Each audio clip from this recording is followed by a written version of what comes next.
नमस्कार दोस्तों, मैं राजदेव। दोस्तों, आज की जो घटना है या घटना की शुरुआत होती है उत्तर प्रदेश। उत्तर प्रदेश का एक ज़िला लगता है लखीमपुर खीरी। इसी लखीमपुर खीरी के रहने वाला विनोद चौधरी। विनोद चौधरी के परिवार में उसके मात्र एक ही पुत्र होते हैं जिसका नाम रहता है राहुल। राहुल की उम्र लगभग 20 वर्ष के बीच में रहते हैं। विनोद चौधरी देखने में काफ़ी हट्टा-कट्टा इंसान था और वो एक तरह से बुढ़ापे में भी वो जवान जैसा उसका शरीर देखने में लगता था। विनोद चौधरी के जो बेटे थे कमल, और विनोद चौधरी की काफ़ी ज़्यादा धन संपत्ति प्रॉपर्टी था। उनके पास काफ़ी बीघों के बीघों ज़मीन था। उनके घर काफ़ी अच्छा हद तक आलीशान घर था। और इस तरह से हमें विनोद चौधरी एक तरह से किसानी हुआ करता था।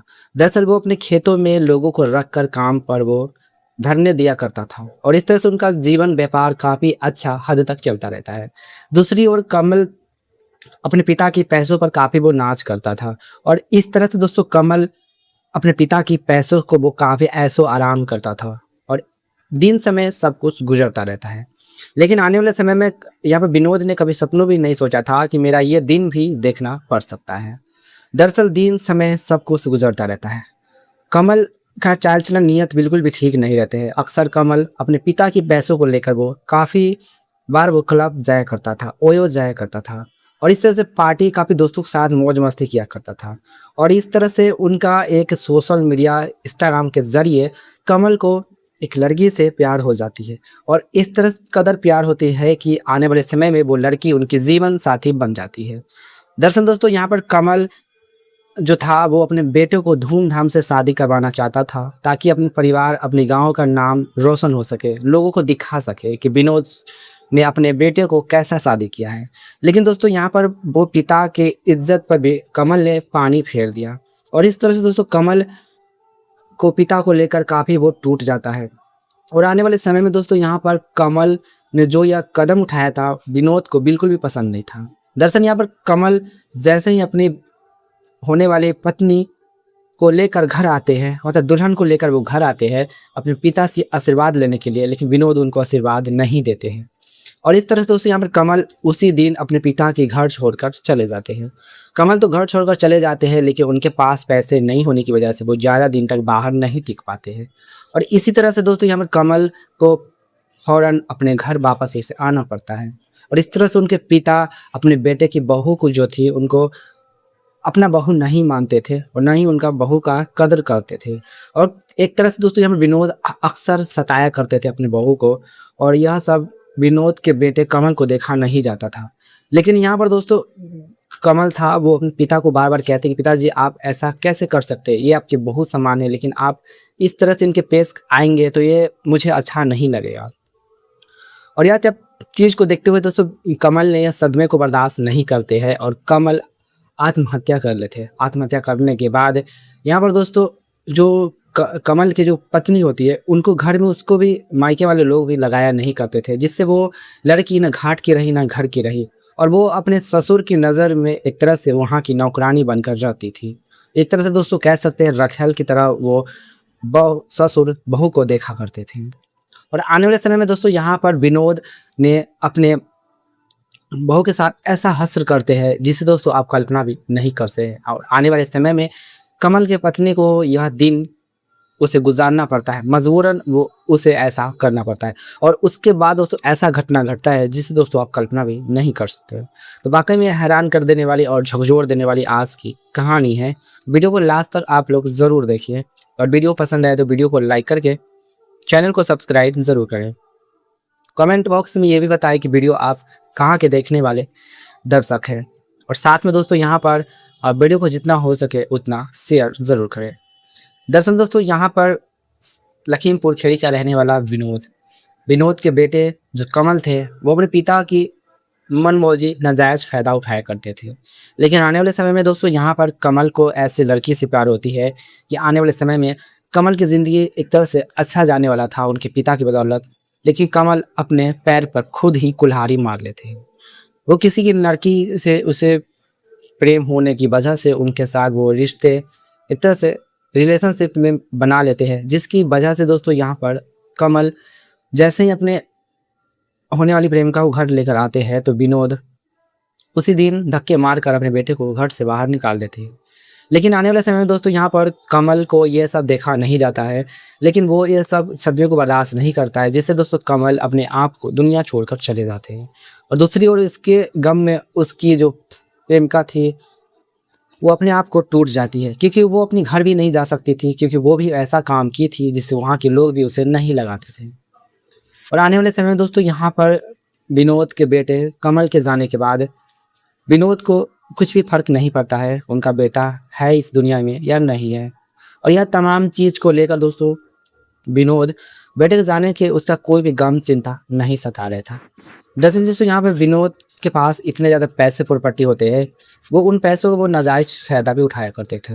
दरअसल दोस्तों विनोद अक्सर वो किसी ऐसे महिलाओं को सौदे व्यापार किया करते थे। वो अपने मन को शांत करने के लिए कोठे पर अक्सर जाया करते थे, जिससे उनके अंदर वो हवस की भूत सवार रहती है। लेकिन आने वाले समय में उनको ऐसी पल देखना पड़े विनोद ने कभी सपनों भी नहीं सोचा था।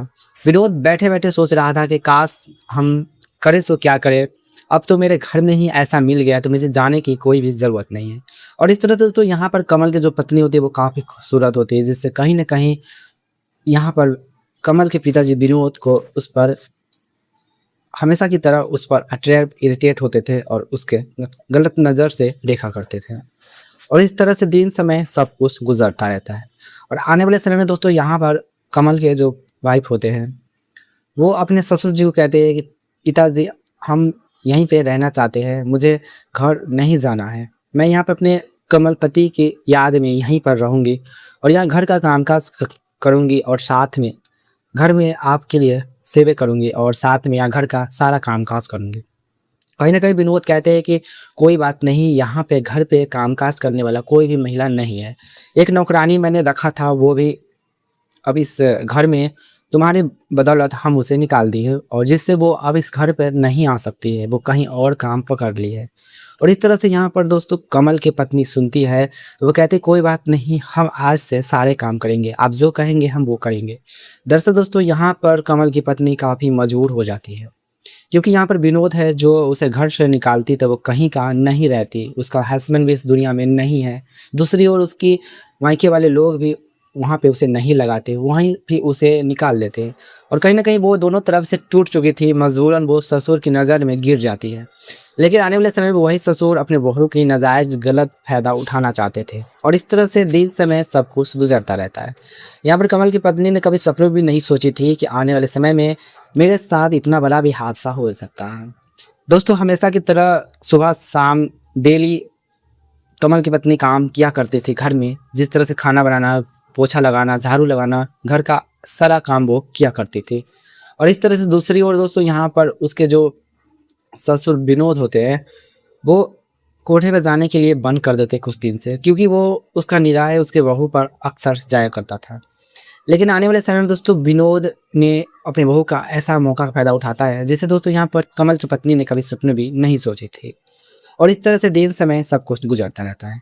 आने वाले समय में दोस्तों एक दिन लगभग रात का 9 बज रहा होता है। विनोद काफ़ी ज़्यादा वो नशे शराब किया करता था, भले ही वो पैसा खूब कमाता लेकिन वो नशे नबाब में काफ़ी ज़्यादा लुटा दिया करता था। लेकिन उस दिन वो अपने दोस्तों के साथ काफ़ी ज़्यादा ड्रिंकिंग की हुई थी और इस तरह से विनोद नशे के धूत में घर पर चला आता है और आने के बाद वो अपने बहू को कहते हैं कि मेरे लिए खाना लगा दो। और इस तरह से बहू उस दिन खाने लगा देते हैं, चारपाई पे खाना लगाते हैं और उसके ससुर बड़े चाव से खाना खाते हैं। और खाना खाने के बाद दोस्तों यहाँ पर वो ससुर ऐसा मौका का फ़ायदा उठाते हैं जिसे दोस्तों आप कल्पना भी नहीं कर सकते हैं, क्योंकि यहाँ पर दोस्तों विनोद जो भी कहता उनके बहू को मजबूरन करना पड़ता था। ठीक उस रात वैसा ही होता है। विनोद अपने बहू को कहते हैं कि बहू यहाँ पर आओ और ये गिलास में जो तुम देख रही हो ये शरबत तुम पियो, क्योंकि मैं बड़ी शौहरत से तुम्हारे लिए लाया हूँ। लेकिन यहाँ पर दोस्तों कमल की पत्नी को नहीं पता था कि आखिरकार इस ड्रिंक के पीछे की क्या सच्चाइयाँ छुपी हुई है।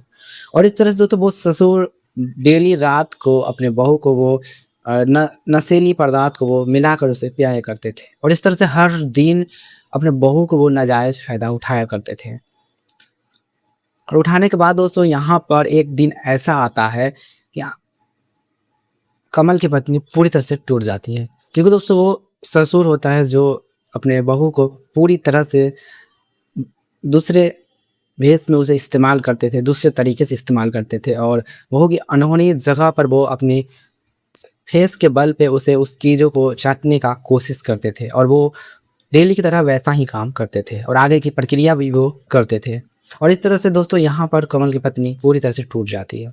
वो मन ही मन सोचती है कि अब मैं कहीं का नहीं रहा, क्यों ना मैं अपनी बर्बादी इन ससुर को भी आगे इसको भी बर्बाद कर दूँ साथ साथ में। और इस तरह से दोस्तों बैठे बैठे यहाँ पर उसकी बहू एक दिन सोचती है कि ये मुझे डेली की तरह काम करवाता है, लेकिन उसके बदले मेरे साथ ऐसा काम करता है, मैं ऐसा बिल्कुल भी बर्दाश्त नहीं कर सकती। और इस तमाम चीज़ को लेकर दोस्तों बहू ने उस दिन रात अपने ससुर की इस करतूत की वो सारी करतूत है वो अपने फ़ोन में कैद कर ली थी। कैद करने के बाद वो अपने थाने में उस पुलिस वालों को पेश करती है। पेश करने के बाद उन ससुर को पुलिस वाले अरेस्ट तो कर लेते हैं, लेकिन दोस्तों उनके ससुर के पास इतने ज़्यादा पैसे रहते हैं कि वो उस थाने में जाते हैं और यूं ही कुछ दिन में छूट कर चले आते हैं। जैसे ही वो आते हैं तो उसके बहू को उस दिन काफ़ी ज़्यादा वो ससुर उसको सताते हैं, उन पर हावी हो जाते हैं। और इस तरह से दोस्तों यहाँ पर कमल की पत्नी पूरी तरह से टूट जाती है। वो मन ही मन सोचती है कि अब तो मैं कहीं का नहीं रहा और ना ही मैं इसे अब छोड़ने वाली हूँ, क्योंकि इसको कानून भी अब सज़ा नहीं दे रहे हैं, तो अब मैं ही इसे सज़ा दूँगी। और इस तरह से दोस्तों यहाँ पर वो कमल की पत्नी जैसे ही वो विनोद ससुर उनको हमेशा की तरह वैसा काम करने के लिए कमरे में आता, तो उस दिन दोस्तों वो अनहोनी हथियार ली हुई थी और वो अपने ससुर के ऊपर कई बार वो वार कर देते हैं। वार कुछ इस तरह से करने लगते हैं कि दोस्तों वहीं पर ससुर की मौत हो जाती है। मौत हो जाने के बाद उसकी बहू को ये सब देखा नहीं जाता है और वो वहीं पर ससुर को छोड़कर वो थाने जाती है। जाने के बाद वो मन ही मन सोचती है कि आज हम इस पुलिस वालों को हम दिखाते हैं कि आखिरकार मुस्लिम को किस तरह से सज़ा दिया जाता है। कमल की पत्नी कानून को हाथ में ले चुकी थी और वो थाने में जाकर सारी कुछ बता देती है और इस तरह से उस पुलिस वाले उसके बहू को अरेस्ट कर लेने के बाद ससुर को आगे की प्रक्रिया के लिए भेज देते हैं। और इस तरह से दोस्तों ससुर की नज़र में हमेशा हमेशा के लिए कमल की पत्नी आज़ाद हो जाती है और वो जेल के सलाखों में अपने पति की याद में हमेशा हमेशा के लिए टूटती हुई बिखरती हुई एक ज़िंदगी काटने लगती है। और इस तरह से दोस्तों यहाँ पर कमल की जो ज़िंदगी, उसके परिवार की ज़िंदगी एक नई खुशियाँ में आने वाली थी, एक पूरी तरह से बर्बाद हो जाती है। दोस्तों आज की कहानी से यही सीख मिलती है कि इंसान को इतना हद तक नीचे नहीं गिरना चाहिए और ऐसे ससुर को साथ सही हुआ या गलत हुआ कमेंट बॉक्स में ज़रूर बताएं। दोस्तों यहाँ पर कमल की पत्नी ने ये सही किया या गलत किया कमेंट बॉक्स में ज़रूर बताएं। जहाँ तक कि देखा जाए तो यहाँ पर उसकी पत्नी अपनी इज्जत के लिए वो उनके पास कोई भी दूसरा ऑप्शंस नहीं थे, जिससे उनको ये फ़ौरन ये तरीका उसे आजमाना पड़ता है। वो कर भी क्या सकती थी, वो कानून की नज़र में गई फिर भी उसको न्याय नहीं मिल पाए, जिससे वो अपनी इस ज़रूरत के लिए वो आज़ाद होने के लिए वो ऐसा कदम उठाई।